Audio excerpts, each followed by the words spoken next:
Chapter 2.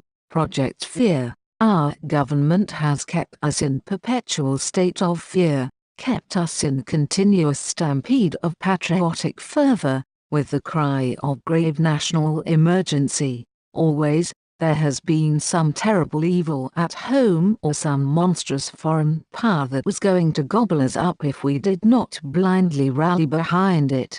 This is a quote by General Douglas MacArthur. There is a secret mission upon this planet called Earth, and this secret mission is to create the environment of constant fear for the populations of the world so that it envelopes a person's everyday life. United States politician Jim McDermott once said that you can make people do anything if they are afraid, and unfortunately this is very true for the majority of the masses across the globe. Do you remember my channeled words about fear in the introduction? There are groups of people in this world that want to control other people, and unfortunately some of these people are in lofty positions that enable them to have power over others. These include people in governments, secret societies, military, corporations, institutions and some religions, among others. Unfortunately, it seems that some of these people would like to keep the majority of the rest of humanity in ignorance or in the dark, and they do this in many,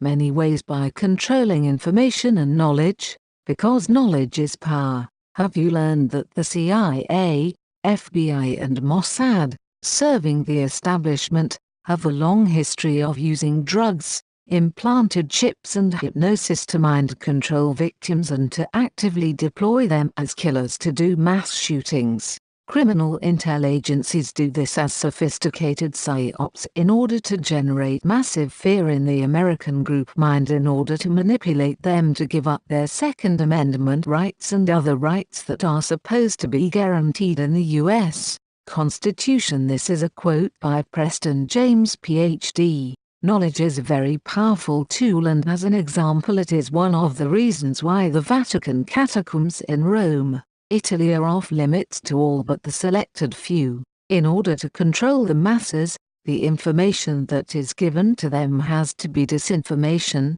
lies, teasers, trickling of truths, etc. The majority of people have been conditioned since birth to accept Project Fear within their lives. This usually begins with the parents or close family members who instill their own conditioned fears onto their young children at an early age. This means that fear is a repetitive cycle throughout the family and throughout the generations. People are conditioned by fear of what might or might not happen to them or their family. How often have you been worried for hours, days or weeks about something, and that something never, ever materializes? It is often built up out of proportion in your mind, and quite often it leads to absolutely nothing. In my experience, the most negative events that I have experienced in my life so far have happened without prior warning and were totally unexpected. I had no time at all to worry about the event because I didn't know it was coming. When even one American who has done nothing wrong is forced by fear to shut his mind and close his mouth, then all Americans are in peril. This is a quote by Harry S. Truman. In his book entitled The Perception Deception, the much maligned by the controlled media, David Icke highlights a study from the University of Bristol in the UK, where they concluded that humans have devolved emotionally in the last 100 years. They found that there had been a clear rise in fear since the 1970s and a massive decline in the expression of emotions since 1900. Interestingly, the emotion of disgust had the lowest score in the study, showing how people have become desensitized to the evil perpetrated in the world that is shown on the TV, in films and in video games. This is all part of the worldwide elite Illuminati agenda.